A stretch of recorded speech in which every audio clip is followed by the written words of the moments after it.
Kalian pernah kebayang nggak sih ada sebuah karya sastra yang saking panjangnya, sampai-sampai kalau digabungin kisah Odisi dan Mahabharata itu kelihatan kayak cerita pendek. Nah, hari ini kita bakal bongkar mahakarya super monumental itu dan siapa sosok perempuan jenius yang ternyata ada di baliknya. Namanya La Galigo. Dan ini bukan sekedar buku biasa. Ini adalah sebuah epos raksasa dari suku Bugis di Indonesia. Skalanya itu luar biasa banget. Sampai di tahun 2011, UNESCO mengakuinya sebagai Memory of the World. Sebuah pengakuan yang setara dengan dokumen-dokumen paling penting dalam sejarah peradaban manusia. Keren banget kan? Pertanyaannya sekarang jadi simpel. Siapa coba orang yang punya kejeniusan, ketahanan, dan visi buat nyusun karya sebesar ini? Jawabannya mungkin bakal bikin kalian kaget. Oke, ayo kita kupas tuntas misteri ini dan cari tahu siapa sih jenius di balik mahakarya La Galigo.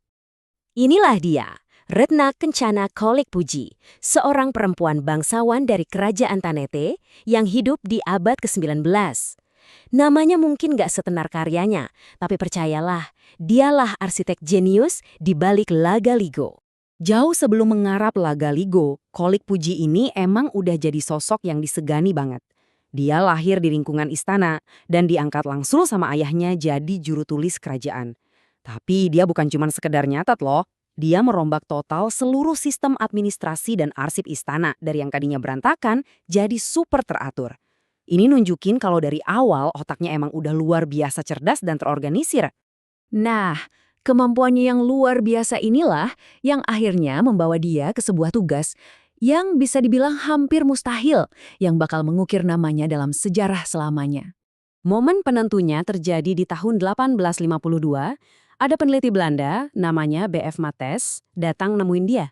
Si Mates ini udah keliling Sulawesi Selatan, ngumpulin potongan-potongan cerita, tapi dia bingung, nggak tahu gimana cara nyatuinnya. Jadi dia datang ke satu-satunya orang yang dia percaya bisa, Kolik Puji. Coba deh bayangin apa yang dikasih Mates ke dia. Ini bukan draft, tapi tumpukan naskah lontar yang tercecer di mana-mana, catatan yang acak-acakan, rekaman cerita lisan yang nggak lengkap. Dan semuanya itu ditulis dalam bahasa Bugis kuno yang super kompleks. Bener-bener kayak puzzle raksasa tanpa ada gambar contohnya sama sekali. Jadi misinya apa? Gila banget. Kolik Pujiye diminta buat mengambil semua kekacauan ini dan mengubahnya jadi satu narasi yang nyambung. Satu mahakarya sastra yang utuh, yang kelak jadi salah satu yang terhebat di dunia.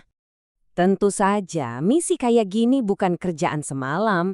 Ini jadi semacam pencarian epik yang memakan waktu puluhan tahun hidupnya. 20 tahun. Iya, kalian nggak salah dengar. 20 tahun. Itulah waktu yang dia dedikasikan untuk proyek ini.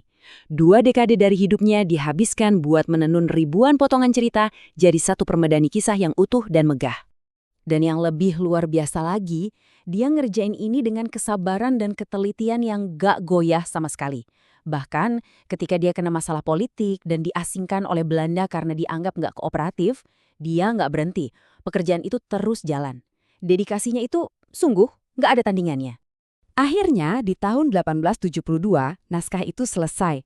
Dan hasilnya benar-benar monumental, 12 jilid tebal, totalnya 2.850 halaman folio.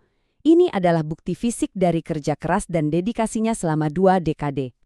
Nah, setelah mahakarya ini jadi, apa yang terjadi selanjutnya?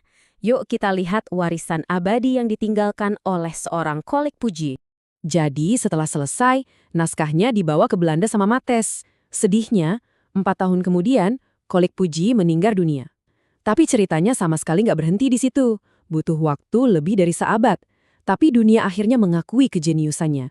Pengakuan dari UNESCO di tahun 2011 dan penghargaan tertinggi dari pemerintah Indonesia di tahun 2013 itu jadi bukti kalau karyanya abadi.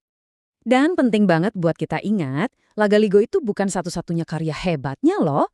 Kolik Puji juga menulis puisi, kumpulan ajaran bijak yang disebut Latoa, dan bahkan menciptakan sebuah aksara rahasia yang dipakai sebagai kode sandi sama para pejuang.